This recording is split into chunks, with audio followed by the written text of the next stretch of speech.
Hello and welcome to another episode of the Internal Chatter podcast. Joined by my co-host Justin Gaither, I'm Sam Coombs.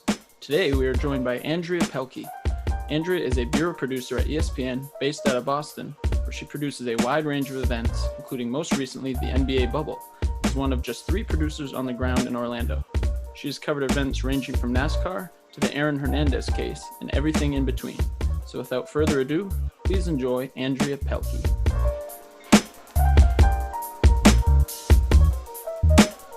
Hello, Andrea. How's it going? I'm well. How are you? Doing good. Got Hey, Andrea. Hi, Justin. Hi, it's good to meet you. You as well. Very excited to have you here. Good. I'm glad. Got everything set up and working. You sounds good. So perfect. perfect. Let's do it. Let's get right into it. Okay. First off, I kind of just wanted to have you, for people who may not know, kind of describe your role at ESPN as a producer, and just some brief background about kind of what you do. Sure. Okay. So my role is called the bureau producer. Some markets call it a field producer. So basically, I'm the point of contact at each event that takes place. And I work with, for ESPN, I work for the show units. So if it's The Jump or, Sunday Countdown or Sports Center, any of those shows, the producers in the studio reach out to us to talk about what the best content is to go on television. Okay. Great. So you're kind of like the boots on the ground, if you will. Yes, exactly. And you're based out of Boston, is that correct? Yes, that's right. So we have our bureau producers set up in different cities across America, and I just happen to have Boston. So yeah. That's a lucky pull. But that Yeah. that doesn't limit you just to the market in Boston, correct? No, absolutely not. Our organization kind of comes through sport type, region.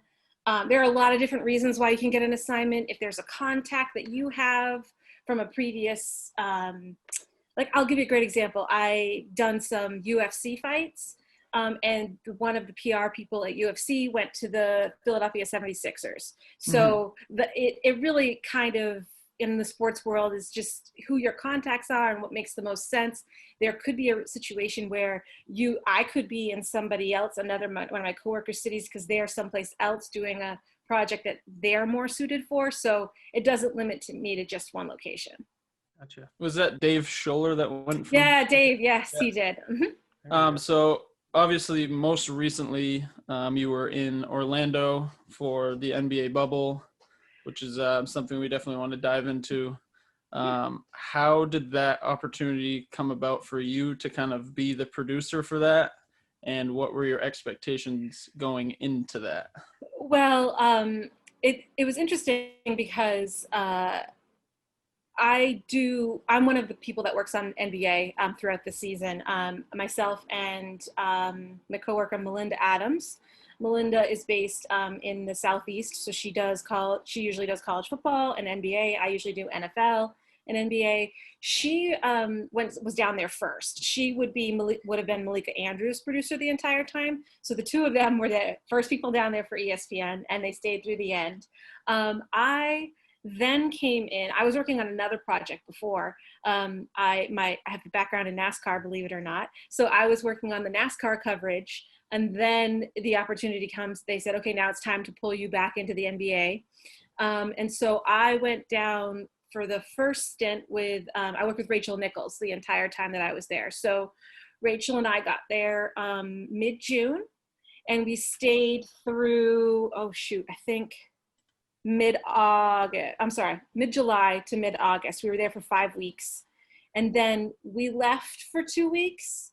And came outside the bubble, and then we went back in and finished up the rest of the time there. So in that, that meant 2 7-day quarantines. Okay. Oh, wow. So yeah. That's a lot of Netflix. Yeah. So what the great thing was, the first time we were doing it was we were super busy because there were 22 teams in the bubble all having press conferences, and we did our press conferences just like the 3 of us are doing this Zoom, just like this. Right. So there was so much content to try to make sure we weren't missing anything, and we were getting all the best stuff on it. So that kept us very, very busy. The second time, it was during the just before the conference finals. So there were only 6 teams, I think, left at the time. So that doesn't take up your whole day. So I did a lot of Zoom workouts with my trainer in quarantine. You literally can't leave your hotel room. Right. So that was it. You were there. You're locked down. Mm-hmm. So I kind of have to ask, Sam kind of told me before we even talked to you that you have this relationship with Rachel Nichols. What is it like being able to work with someone like that? I mean, she is quite literally, she's someone who's really paved the way for a lot of women in sports. And even anyone who wants to work in sports and be on TV, she's a perfect example of what you want to be. What's that like, being able to kind of be there with her every step of the way? It's amazing. So Rachel and I go back to when she was what we call the bureau reporter at ESPN. So this was before she went to CNN and TNT. So she was at ESPN and she did Monday Night Football. We did a lot of Patriots together. So she's a great person for women in this business to look at and say, okay, how do I get to that point in news judgment, in presentation, in who you want to build as your own brand, because I'm not kidding you guys, she works harder than any person that I know. She works so extremely hard. She is well-read. And she's a great champion for other people who do those things. And so we had a relationship before she came back to ESPN and did The Jump. Which is an awesome show. We did The Jump there, and we did a lot of other things there. But I would say she's great. And outside of work, she always wants to make sure that you are taking care of you. Wow. Because and that's really hard to do in this business. Absolutely. It's one thing, that we don't talk about a lot, but she wants to make sure that you're taking care of the person, not the producer, if that makes any sense. Yeah, that's something that I really like that you brought that up. We've talked to, half a dozen or more people at this point, and we've talked about kind of all sorts of things in working in sports, and that's something that hasn't actually come up, but I think is super crucial, because it's a grind. I mean, it's absolutely a grind. We've talked about how it's a grind. If you've listened to the podcast, it's a grind because of the different people we've talked to. But we really don't talk about the fact that, you do have to find ways to take care of yourself. Otherwise, you will get your ass beat. And if you're not taking care of yourself, that's only going to be just magnified. Absolutely. And you'll find that the people who are in this business are yes. Or if it's a no, it's the how do I get to a yes. Yeah. And when you say yes that much, it means you're not working. I'm going to be honest with you, 8, 10, 12-hour days. Yeah. It doesn't happen. That's just it. You have to love it, because that's what it is. And that's how you know the person standing next to you loves it, because you see them year in and year out. Right. Can you kind of go through, obviously some ups and downs of being in that bubble environment? Sure. It was such a unique thing. So I'm sure there was some times where you were like, wow, this is incredible to be a part of. But at the same time, like you said, you're locked down in your hotel room every night. And it's just, an incredibly unique experience. So kind of just some ups and downs of being there. Yeah, absolutely. I think at first, everybody who was going into that situation was nervous because of the unknown. Mm-hmm. Producers tend to be planners. Surprise, surprise. But in this scenario, you can't plan what you don't know. Like you said, no, this has never been experienced before. Right.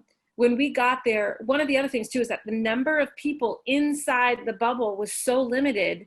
Mm-hmm. We didn't have camera operators and audio operators that we normally do. So that meant that Melinda, myself, and there was Lisa Salter's producer. His name is Eric Lunston. They do Monday Night Football together as well. So So those were the 3 producers who were in the bubble at the very front end of it. And so we were also doing all of the shooting. We did all of the shooting. We did, except for the game broadcast. Obviously, right. We have the game, the broadcast truck, which is completely separate. But then well, normally is separate. We've kind of melded together a little bit in this instance because the numbers were so low. We couldn't have the volume of people that we normally have in those situations. So we had to do multiple jobs, as did everybody else. And I distinctly remember, this is funny. So I'm a Northerner. There's no secret in that. I don't deal with heat the way that most people do. So this is July in Florida. Right. And so one of the things we really wanted to do was follow the protocol that the NBA laid out. And that meant masks if you weren't outside. So if you were outside and social distanced, you didn't have to do interviews with masks on. So there was the very first sit down interview we did, well, it was with Rachel, and it was with Giannis and his brothers. And we were playing Uno. I'm not sure if you guys saw that one or not, but Eric, the other producer, and I, we were shooting this one. We did everything as a team. It is a must. It was a must in this situation.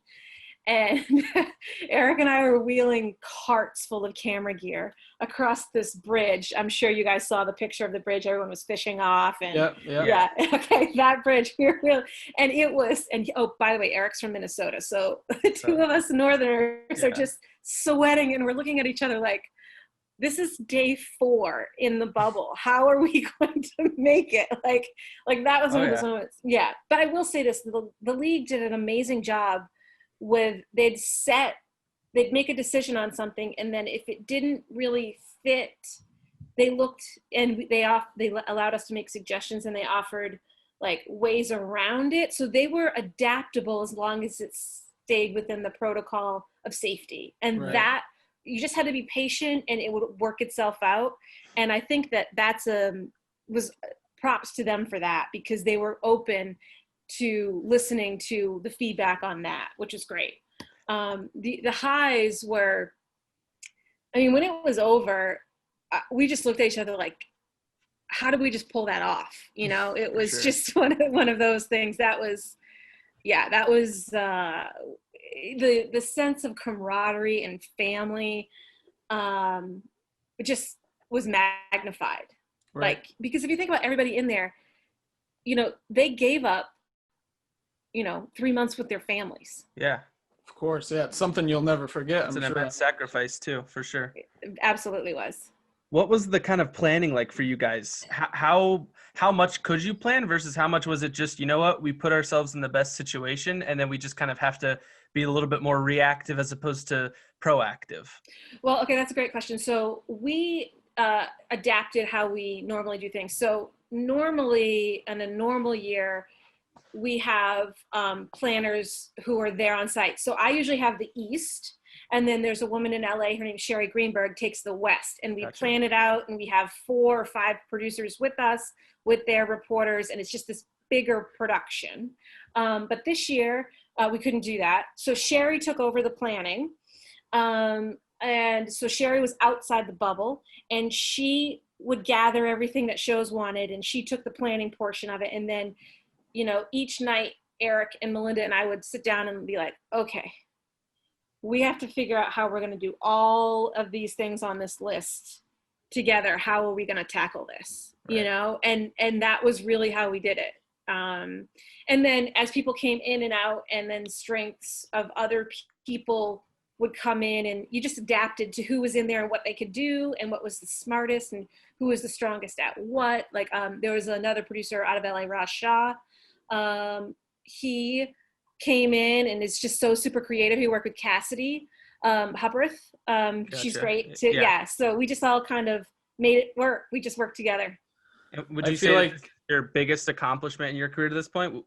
Do you feel like it? I mean, I don't know. Obviously there's some recency bias, but I mean, it's like you said, at the end of it, you're looking around like, holy crap, how did we just pull that off? Like, would you say it's your biggest thing? I don't know. I mean, I don't know. I hope that it's hard to say. I've been very lucky to cover a lot of very important things. I mean, the Boston Marathon bombing is 2 blocks from my house. The first site, the finish line is. Wow. Deflategate was one that I covered. The Aaron Hernandez trial. I've had so many. I mean, the Super Bowls that I've covered, the Falcons Patriots Super Bowl was, I mean, Unbelievable. who can write that, right? And someone who's evil. Yeah. someone who's cynical. I know. I will tell you. Justin's a non-Patriots fan. It's fine. I understand, and I'll tell you this, Justin. I think one of the things in this business that you'll learn that producers, reporters sometimes even, and some of them may not admit to it, we cheer for things that allow us to sleep in our own bed more and still work. Gotcha. That's what we cheer for. Yeah. I feel like you mentioned like you plan, in the bubble you're planning, but you can only plan so much. I feel like throughout the bubble, there was still a level of uncertainty to where there was a point in time when the teams were thinking about not even finishing the games. So, how you even had to adapt, in the middle of the thing. Well, it's funny you say that because in that particular window, I was actually outside the bubble doing the planning. So I came out for those 2 weeks, and I needed to give Sherry a little bit of a break so she wasn't, losing her mind. So I was outside the bubble trying to help Melinda and Raj and George, another person in there, do the basically what you try to do in the planning role is this. You try to clear a path. You just try to clear a path and get every minutia little thing that needs to be done. Like, do we need to book a feed? Do we need to slide a time slot? Like, what do we need to do to give them the ability to gather information and get to a location to get it on television? And as the planning producer, I think that's the best thing you can do for your teammate is just clear a path for them and let them do their job. We are so lucky that we have such a big team of producers and reporters there that that's, I think, what you can do for them there. Right. Yeah, obviously, I kind of want to divert a little bit away from the bubble, but it's easy to look at you in your position now and think it might have been an easy, not so easy path to get there. Everyone's path is a little bit different. Can you kind of go over kind of how you start in the business and what makes your story unique to be where you are at now? Sure, absolutely. So I'm from a family that's not in this business. In fact, when I, told my parents, I think this is what I want to do, they were like, okay, so let's figure this out. So I was really lucky. I'm from Northern Maine, that's not really not Northern Maine, but you would call it Northern Maine. And my junior year in high school, they started, my sophomore year in high school, they started this broadcasting program for the high school called McComas Warrior Broadcasting. And I'm indebted to them forever because it started, and I would play in the girls' varsity game, and then I would run out and do color commentary for the boys' varsity game. Gotcha. On local cable across Maine. Which is incredibly rare for Maine high schools. It's very, very, very rare. But I will put Maine high school basketball fandom. Entire towns during February vacation just dissipate and go to the Bangor Auditorium or what have you. But anyway, sidetrack there. And then I just took a liking to it. And then I went to college at a small school in southeastern Massachusetts called Wheaton. And they had a dual degree program with a college right here in Boston called Emerson. Yeah. Emerson's a big TV school. Right. One of the best. Yes, that's where I got my master's. And I was very lucky. So I was actually only there for 1 calendar year because it was an accelerated program, a dual degree program with Wheaton. I got really lucky. And I used it, actually, that's where I learned how to do all of the things I just told you about. Like, I can shoot, I could edit, I could do all of those things that other people couldn't at the time because that was not diversified. Now everybody in the generation that's coming out of school can do those things, which is amazing because you're going to need it. They have to do those things. They have to.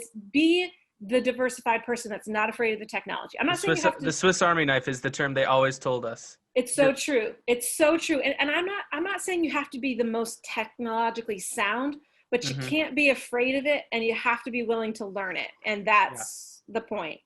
So I used Emerson like a trade school. Like I used it to teach me how to do those important things. And then I got into ESPN in November of that year. Got super lucky. I got in there. At that time, they were still doing, this is funny, you guys will laugh at this, they would do your sports quiz. Like in your interview process, they gave you a sports quiz. And thankfully, they asked me about what the Hobie Baker Award was. Oh, that's easy. Easy for a Northeastern. Exactly, for a Mainer, right? Yeah. Sean Walsh taught me well. There you go. And then they asked me this one too. This was tough. I think this was the hardest question I got. Give me the starting lineup for the Anaheim Angels. At that time, and what year was this? That was 2003. So this was their most serious roster. Yes, it was. So I could do a couple, but I couldn't do the whole. Vernon Wells, was he on that team? No. Tim Salmon would have been.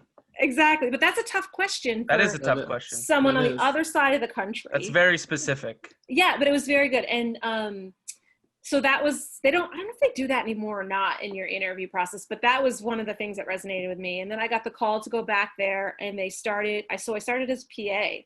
And in that job, like you prompt, I prompted for Bob Lee on the Saturday and Sunday morning Sports Center. And what else did I do? Cut highlights, and, it's the basic business that we did. And you'd get the 6 p.m. to 3 a.m. shift, and and you've got, you'd want the highlight. That was the Laker highlight. Every single night you wanted the Laker highlight, and you'd run it to the control room. Like, if you guys ever watched This Is Sports Center, it really was like that. You'd run it and you'd hand the script to, at the time, let me think who it was on the 11. Oh, Steve Levy would do the 11 then. And, it was great. It was so great. And, then my first specialty show was the following year. I was on College Game Day Basketball. I worked with Digger Phelps breaking down tape and stuff like that. So that was great. And then that year this is funny. I know this is really funny, but we got NASCAR. We got the contract for NASCAR that next year. And the coordinating producer that I worked with on the Sunday night. So we used to have Sunday night football, and we would have a Sports Center right after it. And it was really intense Sports Center because you had to have all of these, this is when I was doing graphics. And to me, that was the scariest thing ever, because your mistakes are right there for everybody to see. It's the most panic inducing thing. And so the CP that I worked with on that show, he was going to NASCAR. And so I went and did NASCAR. And I did features that first year, which is the longer form stuff, which a lot of people strive for that, the storytelling, and they love it. And I thought I was going to love it too. I struggled with sitting in the edit room for all of those hours. Yeah. I commend people who can do that, because it is an art form, and it's beautiful, and it's gorgeous, and it's touching when it's done to perfection, and then the following season, which would have been 2007, I went into the field and worked with one of the best mentors on the planet. His name is Greg Amante. He's one of our producers at ESPN. He is based in Chicago. Now he's in the investigative unit and wins all of these crazy Emmys. He's an amazing producer. And he taught me how to be a bureau producer. He taught me the best advice I have. He said, Andrea, there are 2 types of producers in this world: people who get stuff done and people who make stuff happen. You want to be the person who makes it happen. Yeah. And so ever since he told me that, I just knew this is for me. This type of fast twitch, quick thinking, reactionary journalism fit. I don't know if that makes sense. It fits so much better than the feature side. No, it really is 2 different types of people. I agree. A quick aside that you kind of just made me wonder. Have you ever been involved with a This Is Sports Center commercial? Oh no. No. Okay, so I had a professor. Those are the best. Those are actually the so best good. Commercials. They really are. I had I had a professor at Emerson. His name was Manny Parascos, and he said, once you become the news, you can no longer make the news. Right. So I've decided to not become the news. Yeah. Yeah. So kind of in keeping with the career path, obviously, being a woman in sports right now, there's this, beautiful movement of kind of promoting that and encouraging more women to get involved in working in sports. But obviously you started in a time where that wasn't really the case. And I'm imagining you probably had to deal with some adversities in that. Could you kind of get into a little bit of, kind of what you had to overcome and how it eventually made you a better, person and producer? Yeah, absolutely. I think they have this saying called "don't have rabbit ears," and that's used a lot in basketball when they're talking about like listening to what the crowd is saying. Don't worry about what's going on out here. Right. Do your job. And I'm not going to tell you I had blinders on because I noticed all of the stuff that was going on around me, but I chose to focus wholeheartedly on the task at hand. I knew that when I sat in a room and there was maybe one other woman in that room, if I spoke up, I could not be wrong. Yeah. Because then I played into a stereotype. Right. And I didn't want to be that person. So I read more, I researched more, I learned, I just didn't want to make a mistake and give clout to that argument that women didn't belong in sports. Yeah. And so that's what I did. So it fueled you to be the best. It did. Make sure that there was no shadow of a doubt that you were deserving of being where you were.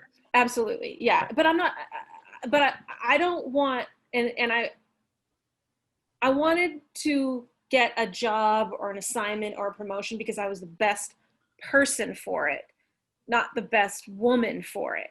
And I think what the movement that's going now is that what extra can she bring? Like, what type of questions will she bring because of her experience in this business? And that's the right question to be asking. Like, how are we going to benefit from that person having that assignment? Right. Yeah, I think that's a great way to look at it. You mentioned briefly that, when you first started out in this career, telling your parents what you wanted to do and them not really understanding at first. That's something I've experienced too. With family and peers and friends, as you went through the industry, what were kind of like some of the most common questions that people were asking you about what you were involved with? Because, growing up in small town Maine, it's not common. No, it's definitely not. The first question I get a lot, or my parents even tell me they get a lot, is when they hear that I'm a producer, they're like, what? And then people stop and they think, like, what does a producer actually do? It is vague. It can be vague. It's kind of like you produce, like, what does that mean? Exactly. And so I describe it like this. I think your job as a producer is to adapt to the situation and who you're working with. I think it changes. So what I've learned throughout my time being a bureau producer is every reporter or on-air person, anchor, fill in the blank, whatever, the analyst, former athletes, whatever, each person needs something different. Like when I work with Windy, he doesn't like X, but he wants Y. When I work with like Tim Bontemps, he wants a little bit more of this. Or if I work with Rachel, I know she needs to have these 3 things to nail it. So, but they're not all interchangeable. Like your job is to make everybody a success. And there are a couple producers that I work with who've been doing this longer than I have. They wholeheartedly believe that a producer is a reporter. We just don't go on television. And it's so true because we're constantly and Michelle Steele is our bureau reporter in Chicago. She used to be in Boston with me. And when she moved to Chicago, the last night we worked together was in Foxborough. And I remember sitting in the parking lot in Gillette. And she said, Andrea, I'm going to miss working with you. And she said something that no one has ever said to me before. She said, you are the most aware human being I've ever been around. She said, while the action is going on over here, you're over here looking. I said, yeah, because all of the eyes are over here. I need to see what the other part of the story is to tell you what the other part of the story is, you know? Yeah. And so like you're a team. And I think that that's part of what a producer does. And again, I will go back to every assignment I get, if I've done my job well, 90% of the work is done before we even get on site. Wow. Right. Yeah, that is the prep that you get into, the communication with your crew, the communication with the teams. And I know this is going to sound weird to people, but we also communicate with the venues because I know this, when sports fans watch, and even, you know, students in school, they don't understand that the teams don't own the building that they're playing in. Yeah, not typically. Right. Well, there are, you know, a few exceptions, but by and large, yeah. Yeah. So we have to work out our plans on entry because you don't want to show up there and then be like, you can't come in for another 4 hours. And then you have a live shot. Like, so we have to do all of that stuff too. So that's, I mean, and, you know, we write for some people and sound bites. We pick out sound bites. Like if you hear somebody rapping sound bite or in a piece or a package, you know, we're doing that while they're writing the tracks. We're picking out the sound bites for them and we work together. So yeah, there's a lot. Producers do pretty much everything, you know, that you don't see. Yeah. So what kind of does your job look like right now? Obviously, we still have, you know, COVID restricting a lot of what's going on. Basketball is obviously in the off season, hockey and baseball off season as well. So what's kind of your day to day at this point in time? Well, at this point, like I can tell you today, we had Alex Cora's announcement. Right. Yeah, so I was on that press conference today. So basically, rather than going to a venue, I mean, the bubble was different because I was able to be there in person, but all of these press conferences are now Zoom or like WebEx, you know, whatever the individual team chooses to use. And all of that, we work with our assignment desk to bring in the feed into Bristol. So, you know, there's a lot of communication, making sure our assignment desk is one of the strongest on the planet on bringing feeds in and making sure all the content lives in Connecticut and on the servers so that LA can use it and Charlotte can use it and all of our, you know, across the world can use it. So like the Pac Rim and in London and you know, Brazil, like all of those. So, see, what else did I do today? Oh, I was prepping for Ravens Patriots this weekend. Gotcha. Yeah. So like we're all, you know, we're not like we used to be able to be like, okay, today is Tuesday. It's like during football season, you know, that's usually a day that I get to book everything for the next week. And I used to, like when Brady, you know, I would go Wednesdays to Foxborough because we covered him every single day he spoke, you know, so that's changed. So I work with Mike Reese on, you know, that, or Sal Pal on the weekend, or, you know, all of that. So you're constantly just working with different people, but it's changed. We're not out as much. We are at the event. We're at games. I did not do a baseball game this year, so I cannot speak to how MLB ran. I know, you know, I'm interested to see how spring training is gonna change. You know, Florida, when I went down to Florida this year, they were in quite a hike of numbers of Still COVID. are, yeah. So yeah, so I'm not quite sure how that's gonna go. I mean, Phoenix, you know, outside of Phoenix. Thing. Yeah. Same thing. I'm there right now, so it's not. Yeah.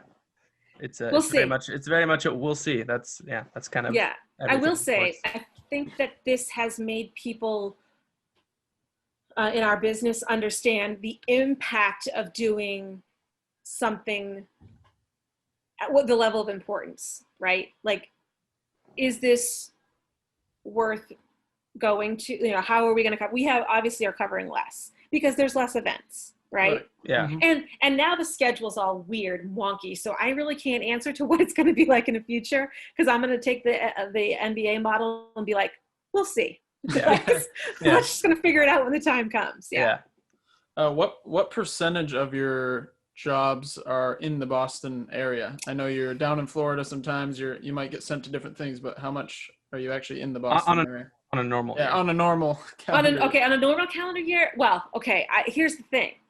I would say I probably am on the road 150 to 200 days a year. Wow. Now, that said, I think it's actually going to go up because Brady is no longer in the Boston area, and so that dynamic changes. But I think we'll be covering more Celtics too, so that might keep me here a little bit more. I've covered a lot in Toronto the last few years and a lot in Milwaukee, obviously. Because like I said, I kind of focus on the East until the finals. That's just what I usually do. Because there's a me in Sherry. I told you about her. There's a me in LA, so she focuses on the West. I focus on the East, and we, communicate with each other. And so you kind of get sent all over the East. Yeah, I do. I would say that it's very rare for me to go across the Mississippi, unless it's a Super Bowl. Yeah. Then I will. Actually, you know what? I have been to Kansas City, 2 to 3 times a year the last few years too. So that would be the one-off. Oh, you know what? I did a lot of Dallas last year too, because this is one of those circumstances I was talking about. Sean Fitzgerald is our Dallas bureau producer, and he covers mostly, well, he does Cowboys obviously, but he also does MLB and college sports. So if he gets pulled to do the national championship game, then they've got to backfill. And so I filled in for him a couple times because I think the Patriots were on the road. Again, these are those times when we just kind of are moved all around. Yeah. Yeah. What's kind of, this is another kind of deviant question, but what's kind of an instance, obviously your scale and your stage is pretty large when you work at ESPN. Is there an instance you could think of where you kind of failed in a way that you definitely wouldn't have liked to? And maybe how did you respond and come back from that, again, with it being on what I would assume be a larger scale? Yeah, I'll give you a perfect example. When Tim Tebow was trying out for the Patriots. Okay. I forgot about that. Yeah, and here's why I will never forget about it. And we were doing this thing where we were kind of, again, adapting technology and changing, which needs to happen, right? And so that particular day, there was a camera person that was shooting that had never used that camera and was not really well equipped given the situation we were in. Yeah. And have you guys heard the term double punch? I'm not familiar. Okay, a double punch is when you hit record. Yes. But you do it twice and it. I gotcha. You're back to standby. So that day, the very first day Tim spoke as on the practice field, he double punched, and we got none of Tim Tebow talking. Trey Wingo was with me there that day. And I guess he told me that my face just turned as white as a sheet. Yeah. White as a ghost. And I was like, he's like, what are we going to do? And I said, okay, that's okay. I got this. I just got to think through my process, how I'm going to do this. And thankfully, there was another member of the media there who said, I understand the situation you're in. Here's my copy of the tape. And so that's when I call the assignment desk and I say, you need to courtesy this network. Right. It's not, and that was one where my stomach was in my throat because it was so far out of my control. I don't know as though I could have done anything differently. And it's that lack of ability to fix it. Most of the time you can fix it. That one I could not fix. So that was one. Nothing to fix. No, that was a fail. That was definitely a fail. Yeah. So that was just kind of an example of having to be really quick on your feet, like you've kind of talked about. Right, exactly. I think you'll find too that there's a certain tendency for producers in like a kind of like a normal coverage to kind of create how do I say this? Create a little bit of extra intensity because we function better in that environment. Yeah, no. Yeah. But then when it's actually naturally there, your heart rate, everything just drops and you just get uber focused. And you just go. And it's adrenaline. It is. It's like you know in the level of importance that you're in. And sometimes like when it's not there, you make a situation more stressful than it needs to be, quite frankly. That's why reporters sometimes look at you like, okay, relax. And then you're like, oh, okay, I'm doing that thing where and that's what's so important about the producer reporter relationship. I know you guys had Brian Windhorst on, a few weeks ago, and he talks about it. That's why it's that interaction between the reporter and the producer is so very important. Oh yeah.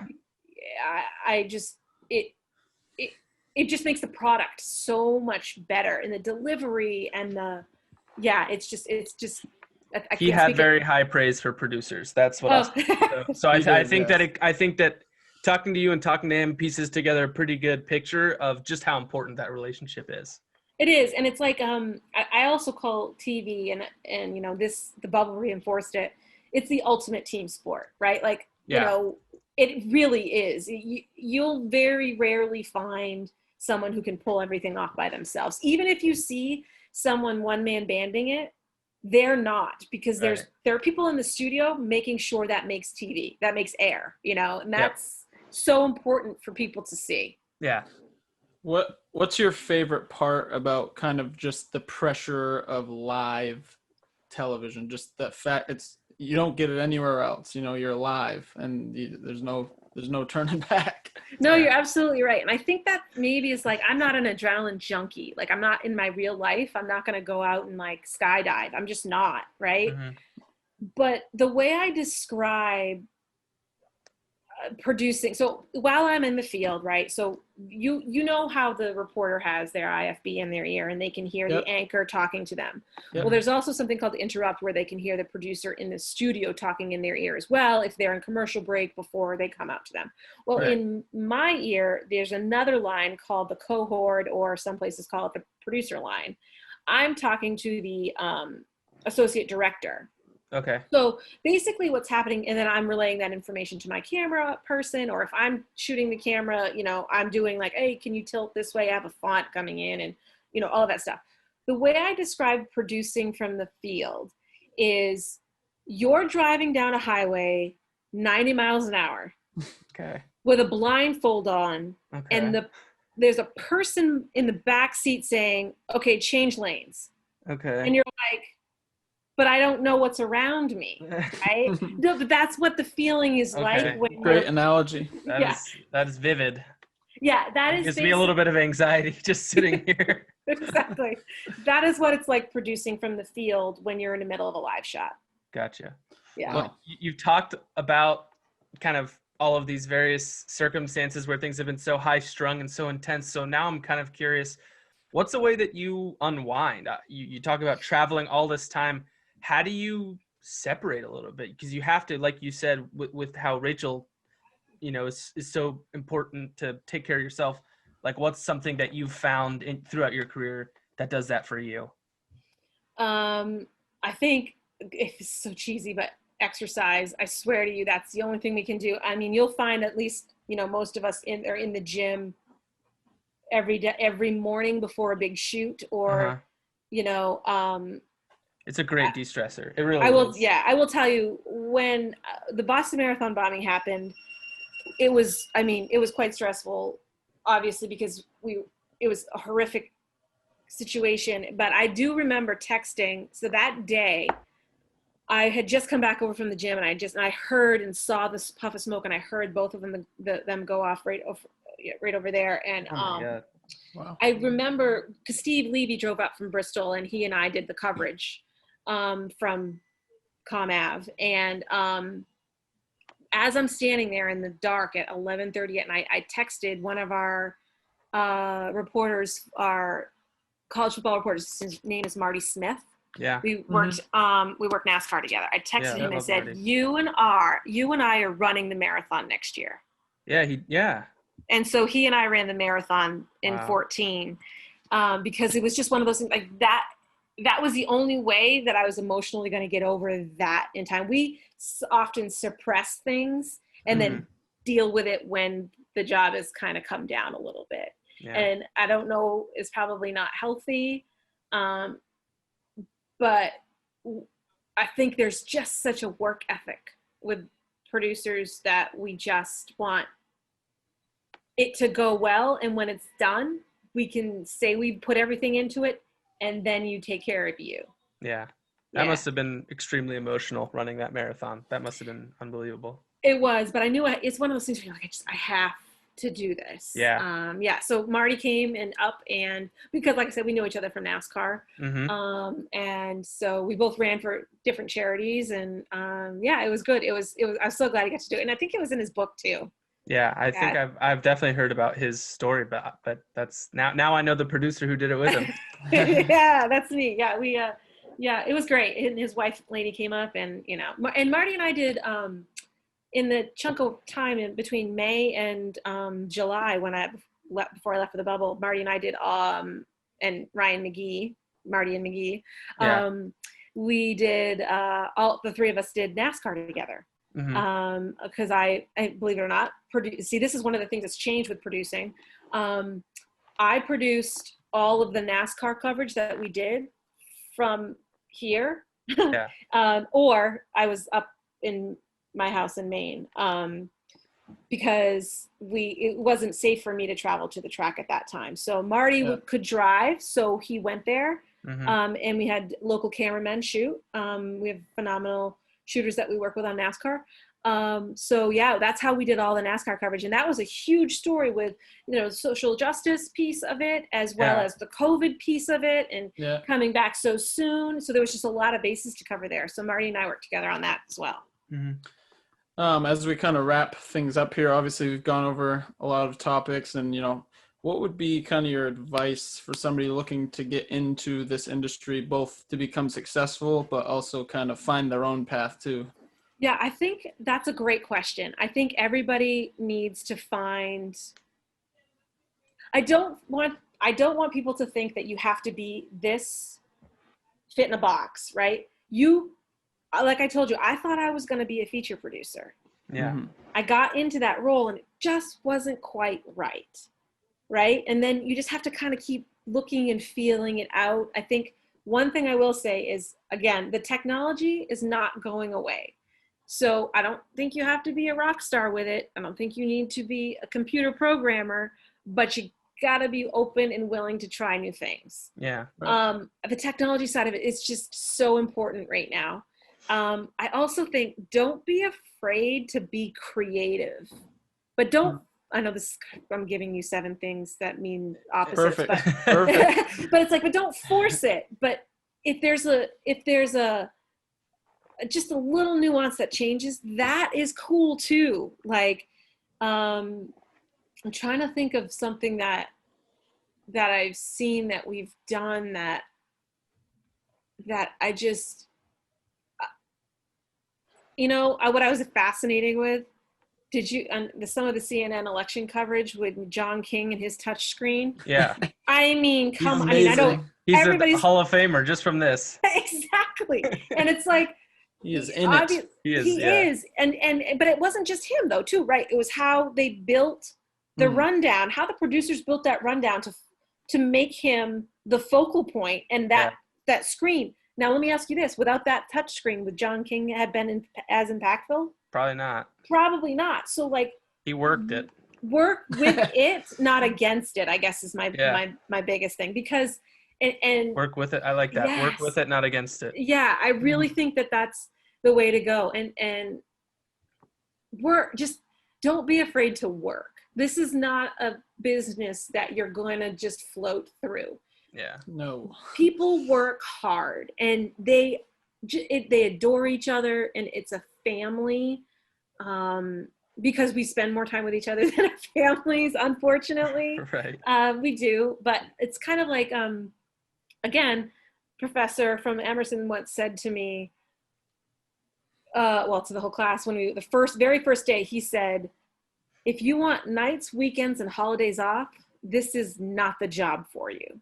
Mm-hmm. And I say that with the utmost respect for, if you know that you want those off, at least for the first 20 years of your career, then maybe consider going another direction. Because that's when, well, quite frankly, that's when sports happen. Mm-hmm. The biggest sports happen. Exactly. Well, I mean, like, you got NBA on Christmas. I mean, hockey on New Year's. They're football on Thanksgiving. They're tied together. Baseball on 4th of July. It's just, you can't have one without the other. Exactly. And I will say that very, very impactful things happen, and I get it. We're covering a game, but it's also a business, it's and I will say, this is funny. Like, the reason that I wasn't originally going to go into sports, I thought I was going to go overseas and be a war correspondent. Oh, wow. I did. Yeah, no, kind of. So, you want to know how it happened? I was in my grad school class at Emerson, and with a professor, Janet Koloski, and she is amazing. This was the best class I had ever taken. She said, okay, it's 9 a.m. Let's have a newscast at 6 p.m. Go. And basically, you'd come into class that day. You'd go out and like, one person was the producer and assigned the stories, mm-hmm.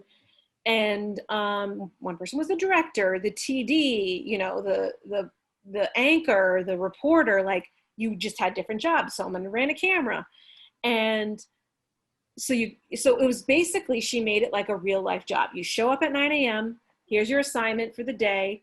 Now make a 6 o'clock newscast.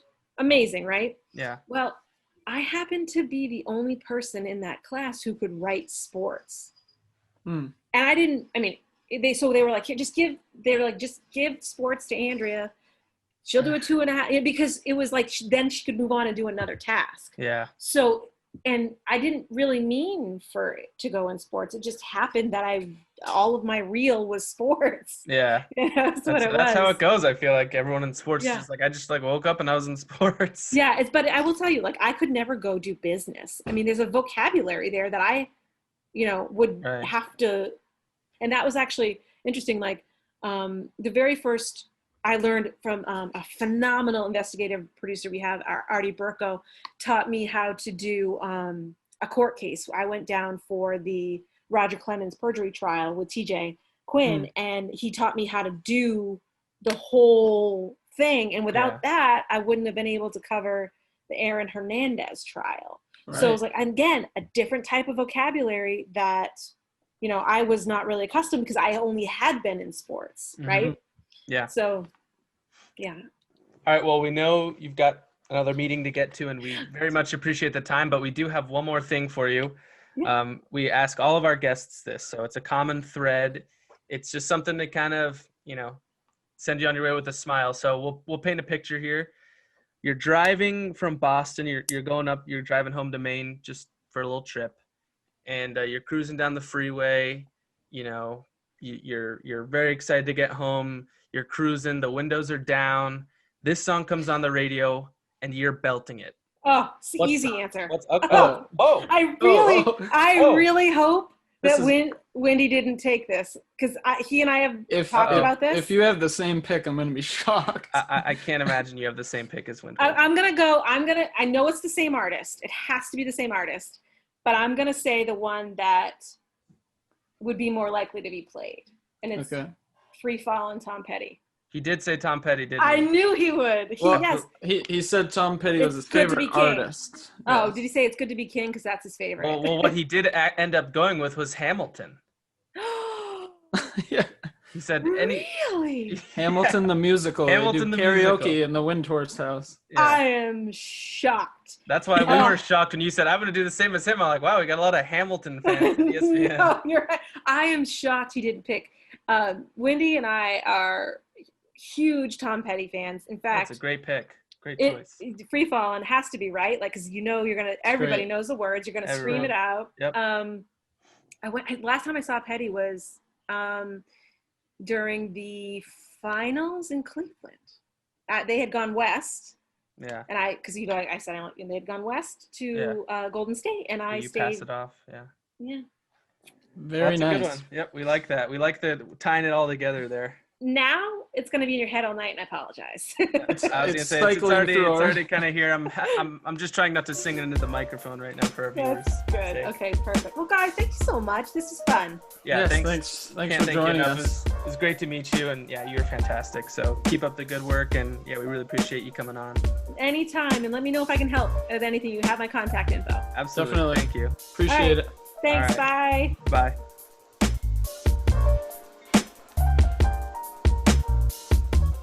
Thanks for tuning in to another episode of the Internal Chatter podcast. We'd like to extend a special thanks to our guest, Andrea Pelkey, for taking the time to chat with us. We'd also like to thank our brilliant editor, Jacob Franklin, and our social media content coordinator, Stephen Onaveros. For Sam Coombs, I'm Justin Gaither. Stay tuned, folks. We'll chat soon.